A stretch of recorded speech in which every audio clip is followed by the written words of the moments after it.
Welcome to the OShow. I'm Laura Babcock. Well, it is October, and often with the start of October, we start to hear about cold and flu season, in this case, COVID season as well.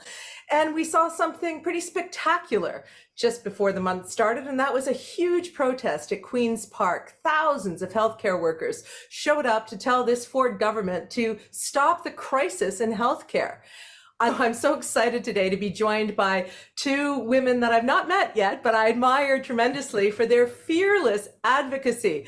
Both of them say what they feel, they mean what they say, and they back it up with relentless effort. Amie Archibald-Varley, she is a freelance journalist, nurse, health equity specialist, and author to be with HarperCollins. And Dr. Vivian, I first became aware of your work during the pandemic. Let me start with you first, Dr. V, as your fans call you.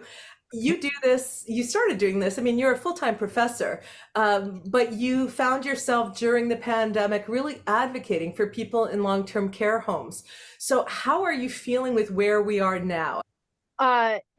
We're not at all better off. It's a bad situation. And, you know, the thing is that, of course, the vaccines work, and we know they work because as soon as we got them into the long-term care sector, the deaths went down, like markedly went down. So we know they work. But the upside or the downside of that is that when you're not having this massive mortality, the media focus kind of shifted.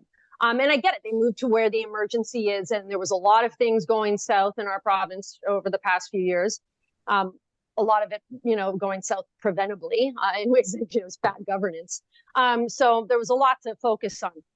But just because people aren't talking about long-term care as much as they were before, when we were losing seniors by the hour in often entirely preventable situations, which your family would know about.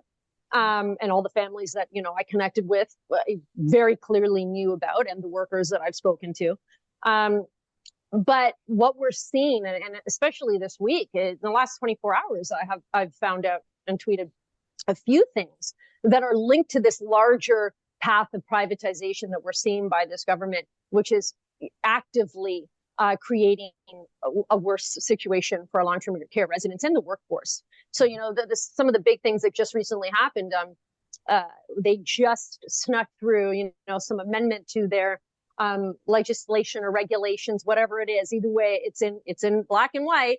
They slipped it through on Friday, and I just became aware of it today, that they're extending this, you know, allowing people, effectively just anyone off the street, to work in long-term care with the most medically complex, vulnerable senior population, which we know it requires very skilled medical work and training to properly care for these people. And you have literally removed all training credentials and created a new class of workers solely for the purpose, because I don't see any other purpose than creating profits and de-skilling, because when you de-skill the workforce, you can charge, you know, a lower rate for their labor. And this is textbook predatory global, you know, capitalist strategy 101.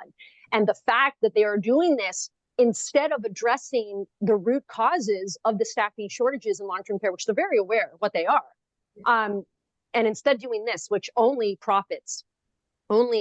benefits for-profit owners who can get that extra profit from those staffing strategies, it at the cost of the worker well-being, and especially the resident well-being, is so morally repugnant. It's astounding that this is, you know, our new minister's first move, effectively, you know, putting this out of all things. You're further exploiting and de-skilling an already exploited and de-skilled population of workers. Correct me if I'm wrong, Dr. V, but wasn't one of Ford's first moves to make it easier for privatization of long-term care homes and to keep them out of litigation? I mean, wasn't there Bill 210? Yeah, which shielded them from COVID-19 liability. You know, it shielded all businesses from COVID-19 liability, but it was obviously the people that really spoke up most vehemently, and at that time, were the long-term care families and advocates, because that was the sector being, you know, where the ball was dropped the worst, and where people were dying in scores because of preventable mistakes and the lack of proper resourcing, just flat out negligence. And they create this to shield them from liability. Now, these lawsuits that are going forward, make no mistake, have to now prove a new threshold of gross negligence, where before they'd have to show, just negligence. Now it's gross negligence, which has never been defined in this capacity before. So now it's, setting precedent. And I hope, and I do believe that these lawyers will prevail, because I don't know how you define what happened in those first 2 years, especially, as anything but the grossest of gross negligence. So, and we've seen that in various investigations and reports that have come out. Clearly, the track record of this government is abysmal, which is why I reacted viscerally when I saw Ford doing this thing about how much he cares about seniors. It made me sick, right? Because that's not been the evidence that we've seen. Let me go to you, Amie. When I saw the huge crowds of nurses and doctors at Queen's Park, I couldn't help but think of when I was doing a podcast in the beginning of the pandemic, an international podcast, and one of the people on it in London, England, had to go outside because the banging of the pots and pans to celebrate the healthcare heroes was cacophonous, and we had to pause the podcast to listen to that. When I thought of how they were heroes, and then to see doctors and nurses and other healthcare workers out there having to spend their precious time yelling for the premier to give them some consideration. Yeah, I mean, I would say that this isn't even just an Ontario problem. It's definitely right across the board. And I think back to that time where, we were hearing the banging of pots and pans. And I'll be honest, I was actually very skeptical. I was like, this is not going to last. And the reason I knew that this wasn't going to last is because I know that fundamentally people don't understand what our professions do. I think they have an idea of what nurses do, but they don't know the blood, sweat, and tears that really goes into the work that we do. And I kind of figured that, we're going to have this kind of hero moment where people are going to be saying, hey, you guys are doing all this great work. And then when we come out saying, hey, things are wrong, we're now going to be demonized, right? We're the ones causing people to not be able to travel. We're the ones, causing issues with mandates and things where all we're trying to do is mitigate the damaging harm that we're seeing to patients and families on a day-to-day basis. I was working in quality improvement in the emergency department at the beginning of the pandemic, and I also was given the portfolio of infection control. And I could tell you it was devastating. The things that I saw, the reports that came in, the levels of harm was unbelievable. And we were nursing again was in this place where we're seen and not often heard, and we needed to do something. Many of us were facing moral distress, moral injury. We were seeing the worst forms of care, knowing that we can't even meet the standards of care. We couldn't, it was impossible because fundamental things like PPE weren't even available to some of us. And we're like, okay, we are in this situation where we know that the people that we care for the most are not getting the care. We're talking about levels of triaging people. We're seeing large volumes of people just dying. And we had to do something different. We had to be able to stand up, because at the end of the day, I always think to myself, these people in these government positions have no real understanding of healthcare, and they're making these decisions, these healthcare decisions, and they're not informed. And I think this is why healthcare providers have to go stand at Queen's Park to inform not just our politicians that they're always about to swear, that they're messing things up really badly. I was like, oh, let me edit myself there. That they're really shitting the bed, that we need to also let the public know, because at the end of the day, there's this fundamental, people might not fully understand politics, but they'll understand the impact of stories that happen to people around them. They'll understand when we say, that person had to pay $7,000 and that surgery should have been covered by OHIP, and that's wrong. People understand those really crucial stories, and that's actually what changes people's minds, whether it's in terms of voting or in terms of understanding a very complex situation. This situation is highly complex, but we need to let the public know, because at the end of the day, the public is the ones that make the decisions. We are the ones who actually are supposed to be in charge. We have to stand up and say things aren't right here. And that's what you saw when all these folks came together at Queen's Park. Thank you to the Ontario Health Coalition for pulling everybody together. And oh my gosh, so many different union groups were there. And it was a stance to say no to privatization, no to more patient harm, no to seeing, the devastating effects of privatization in our system, because we know that if we keep letting this creep in, the people that are most vulnerable, seniors, racialized communities, Indigenous communities, we are going to be the ones that are going to be at the bottom of the barrel facing the worst healthcare outcomes. So we have to stand up and say it. And you know what, I have to say to both of you, I mean, I've obviously been a fan of the way that you handle the toxic mess that is Twitter to keep getting your messaging out. That's how we often all communicate. But you're there in the fight. And I feel as though after the victory on the Greenbelt lands, not to say that there aren't more issues, and I'll be doing We're not done yet. another Greenbelt panel on this coming up this weekend with Keith and Mark. But when I saw that we could actually make this premier reverse himself, because he went too far, right? He tried for too much. It was too flagrant. It was too blatant. It was too corrupt. And people said, no, forget it. That's enough. Not all of us environmentalists, just people who believe in justice and hate to see corruption in that. Right. I feel like after that happened, Amie, and I love your thoughts on this too, Dr. Vivian, I feel like after that happened, there's this new sense of, wait a sec, we do have a voice in this democracy. We're not stuck with 3 years of this majority government without any ability to improve their policies. Yep. Because to believe that we can't change how things are running in this province for the next 3 years is freaking dismal. And after the Greenbelt victory, I feel as though we've shown that we can. So let me ask you, Amie, and then I'll go to you, Dr. V. Where do you think we are in terms of our capacity to not just raise the issues with the public and let them know what's really going on, but to actually get them engaged, to push back on their MPPs, which is really what did it to Ford. He heard from his caucus. Yeah, I think, at the end of the day, we have to remember that politicians are people too. They're not perfect. They are they're far from perfect. And at the end of the day, it was humanizing this person who was doing a lot of harm, who was working out of a conflict of interest. And the thing is, I think what was really powerful were investigative journalists took him down. Let's just be honest. That's what happened. And the NDP, the opposition, and the opposition if it wasn't party for that Auditor General's report, right? Right. None of the information you're would have 100% right, Vivian. And I think, it was also the power of the people, right? People were listening. People were like, you know what? No, we're not going to let this go away. We're not going to be the annoying bee that just gets swallowed and off it goes. We're going to actually do stuff. And, I think the pressure that we put on as a public, it lit a fire underneath a lot of people's asses. We're all like, you know what? He's fallible. We've caught him, and there's much more. I don't think that this scandal is over. I think it's far from over. And the fact that he had to backpedal, because at first it was like, oh, we're going to fulfill just, the first 13 recommendations. Oh, we're going to do 14. Oh, we're going to just, reverse everything. Goes to show how strong it is to make that our voices are actually being heard, not just our voices, but the voices of the people.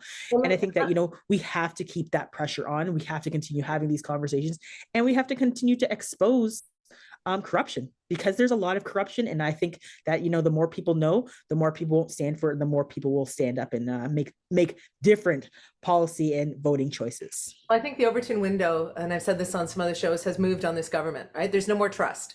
So I don't trust what they're doing with LTC. I didn't before, but I really don't now. Don't trust what's happening with healthcare. I don't trust what's happening with Ontario Place. And I think that, to your point, Dr. V, it really was a number of people who did this. And I want to spend a moment on this because I think we're all part of pushing that public narrative, and, and this matters for people to understand why it's so important. It wasn't just the people getting, frustrated, or some of the different groups that have been working on these issues for a long time. It was the journalists who, I used to be a former journalist, seeing them kind of all scrum and support each other in those pressers showed me, okay, this is changing, right? They're on team. But also, Dr. V, to your point, when I had Merritt Stiles on the OShow recently, we talked about this, and she said that she was given advice to go to both the Greens and the Liberals and make that AG request together to get that investigation. And it was because that changed everything. That gave us the evidence. So doesn't that tell us that we need to have our opposition parties united when it comes to fighting against this corrupt government, this government that we've seen in black and white has corruption, and there's more investigations coming out around cell phone usage by the Premier and everything else. So would you agree, Dr. V, that it is about not just the people and the journalists staying on all of this, but it's also about the opposition parties clearing some of maybe that old thinking and the old partisan dust out, and saying, we've got a problem here and we need to work together? What are your thoughts? Yeah, I'm a little more pessimistic. I don't think this government cares what the people think, frankly. I really don't. Because we saw what happened during those first 2 years of COVID, where over 5,000 seniors died in long-term care, and we were losing our minds trying to get them to help and to step in and to do the things that they needed to do to improve that sector and stop the deaths. And it didn't happen, right? They did not care. And there was lots of public outrage. There was story after story after story. I think the deciding factor, and if I look at everything that's happened during this, pandemic, before too, but the only times really that Ford has had to step back, right? Mm-hmm. Two have been because of the unions, because of lawyers that the unions hired, and bless their souls for that. Bill 124 would never have happened, would never have been struck down if it wasn't for the lawsuit brought together from all the unions in conjunction, as they should have, the public sector unions, and bravo to them. That's what really, he would never have struck down that legislation, which we knew was harming everyone, yep. Everyone in the public sector, but especially the nurses, Yep. So we knew he didn't care. He didn't strike that down. He wasn't willingly listening to the public. It takes legal intervention or getting evidence of some sort of legal impropriety. And I come from that place where it's follow the money, get the evidence, show the corruption where it's irrefutable, and he has to back down because he does not, frankly, there's a pattern of showing he does not care what the public thinks. I mean, he wants to be liked, sure, but I saw what happened. I lived that long-term care nightmare for years, and we were begging, and nothing happened. They did not come and rescue this population. They did their phony press conference on May 26th when that military report was leaked, and they didn't want it leaked, but it was leaked. And he went up there looking all for a moment there. I got the hope too. He looks like he's concerned. He looks like he feels bad. And he promised accountability. He promised these bad actors would be held to account. What did he do instead? He gave them out multi-million-dollar contracts to keep going for another 25, 30 years. Are you kidding me? Yeah, it's sickening, right? And on that thing about got the hope, I think I love that expression because, some of us might have got the hope when we saw him all misty-eyed saying, I did bad, I want to rebuild trust, folks, on Thursday. But when I talked to Merritt Stiles on the Tuesday after Queen's Park was back in session, he was back to bombastic bullying Ford, right? So as she mentioned, he switches from day to day. So I'm with you on the fact that don't hope for a change of heart in the premier. When I think of the notwithstanding clause, though, when I think about the notwithstanding clause against the education workers. Well, that was the other one. That was the other piece. That was the other. I was just that was, again, the unions that stood up. When we go to you, Amie, around the notwithstanding clause, we saw the unions were involved. The unions were out in force at that protest at Queen's Park. I mean, what are the demands? Are the demands stop this privatization, which is cannibalizing public health care, for the benefit of these private clinics that we're now seeing pop up around that are charging membership fees and all this other crap that we were all afraid of happening? I mean, it's happening in front of our eyes. Like, what were the demands at Queen's Park? Yeah, the demands really surround making sure that we have an efficient publicly funded system.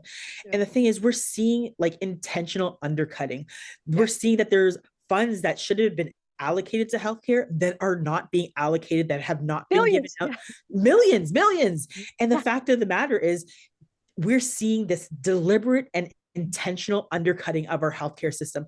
I remember saying at the beginning when they're talking about, we're going to open all these places with new ORs. We're going to, we need to run these clinics. I was saying, and many of us were saying, we're like, okay, I worked in an operating room. There is nothing happening from 3 onwards. Open it up. Nothing, just wide open. Why are we not using the resources that we already have? And that's not just ORs. That goes for a lot of other things. That looks at even looking at different healthcare professionals like NPs and the way our funding works in terms of OHIP billing. And it makes no sense for us to go, well, the system's not working. Let's just go to privatization. There's like thousands of steps in between in terms of ratifying and fixing our public healthcare system, funding it efficiently to actually make it work. And the government is just saying, no, we're not going to do that. That's not going to solve the issues in relation to backlogs, when we already know that there are other things that we have not tried that we need to actually try. So really, that stance was to say, one, you're deliberately doing this. You're deliberately doing this to healthcare providers. You're deliberately doing this to patients and families. I think back to a strike that happened in New York City.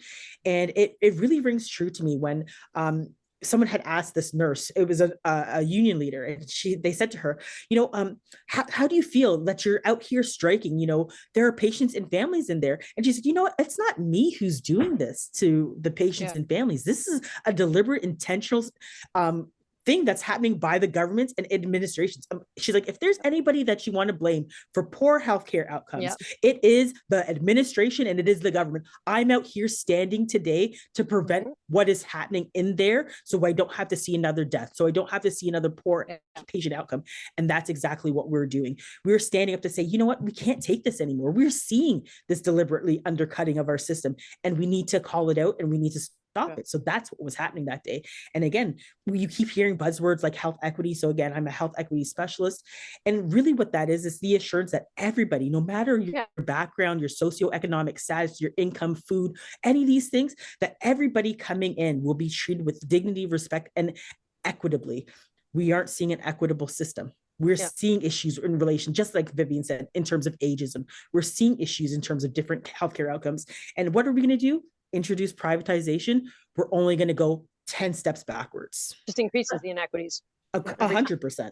So let me just end with you then on that note, Vivian, because we're all very busy. And this isn't, I hope, our last conversation around this. You know, we heard from Amie, what were they asking for at Queen's Park? They were asking for the stopping of this privatization of the public healthcare system. We know that they say it's for efficiencies, the public system isn't working, blah, blah, blah. It's a crisis of their own making by underfunding.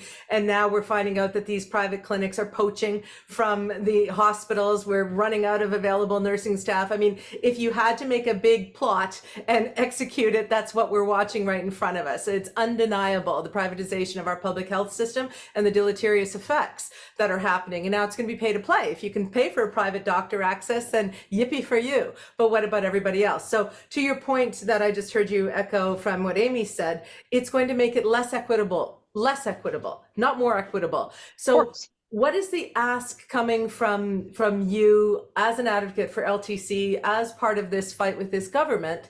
What is it that you want to see or you think we need to be pushing for?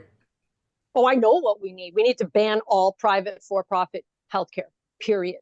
And one of the biggest things we need to do right now, and I'm really disheartened that, you know, there isn't enough talk about these private agencies and the connections between the government, because it doesn't make any sense. I'm sorry, but look at what's happening. These agencies are actively, and hospitals are allowing them to do this, certain hospitals, right? And long-term care homes. I am actually going to a protest this Friday at a long-term care home that is threatening layoffs because their deficit is hurt by spending too much on agency workers, which at the end of the day is all about union busting, right? They want to get rid of permanent in-house, often unionized staff, and they want to get people, they want an Uber-style workforce who has no one to complain to when there's problems, has no one to actually, no seniority, has no one to actually protect them, and they float around, so they don't actually build connections at one specific home. Continuity of care is deliberately fractured. This is all very deliberate, and it actively harms not only the workers, but the residents first and foremost, and the patients, and then in acute care. Because remember, all of this stuff happened first in long-term care. This privatization agenda, the agencies, all of this was happening in long-term care as well. I've been talking about this the whole pandemic.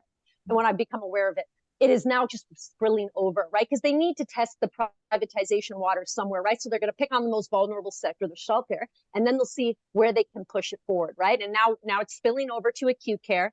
And now we're starting to see that it's really becoming this active plan.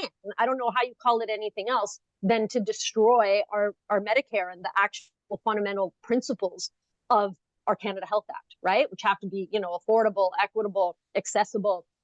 This is not, people aren't going to be able to afford the consequences of a private system. Just look to the US. Look we have the evidence that not only is it more expensive there, they spend more of their GDP, yet less people are dying all the time. Nobody gets the care. People are bankrupted. It's bad all around. Nobody wins except the people who have a vested interest in these companies. And I'd like to see more media following the money and looking at, why is this being allowed to happen? Why are hospitals allowing these agencies to spend, you know, built them 550% of their budgets, all these, you know, you see these stories left, right, and centers. And now we're in this problem where we're losing all these staff and we're having these agencies actively poaching from the public sector. And I've literally just heard, I just tweeted about this today, where I got this from a very high up source in the long-term care sector, where agencies are now parking in long-term care facilities and poaching the permanent staff as they walk out. Like this is nefarious. and the amount of profits that they're accumulating in this process. And we all see what's happening and the devastating impact it's having on this sector, and how it's immediately taking away from the care to actually provide to the patients and the residents. And yet the government is just not only allowing this happen, but like egging it on. Because Bill 124, that was, some can say actively deliberate to push people out of the public sector into these agencies who were conveniently just waiting around, ready to poach. And you know what? More and more are popping up every single day too. Come on. I'm watching them in real time, and I'm like, wow, this is unbelievable. Disgusting. We've got exhausted. You've got exhausted nurses and healthcare workers, right? Exhausted from the pandemic, treated terribly, then offered better hours, better money in these private clinics for profit. We know some of the people benefiting from the profits in the long-term care homes. It's as seedy as it gets. And so I take both of your points extremely to heart. We need the journalists to follow the money on this, because look at what following the money has done with exposing the Greenbelt corruption. Yep. Follow the money in long-term care. Follow the money in these private clinics. Who is benefiting? Who is gutting the public health?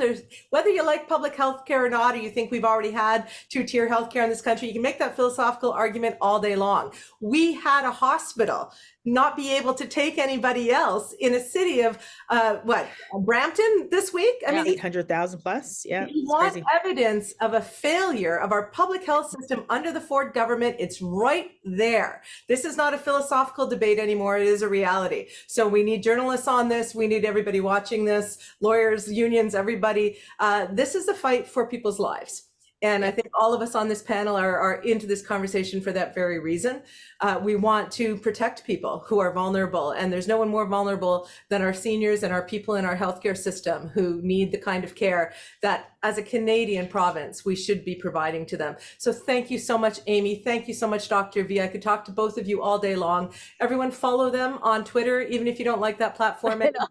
Stay in the fight. They're doing magnificent work. And thank you for watching the OShow. Subscribe, and we'll keep getting you the great content. Thank you, both of you. Good luck with everything you're doing. Let's keep pushing. Okay, take care. Thank you. When you care about current affairs, it's on the OShow. And when you want to get clear what's going on here, it's on the OShow.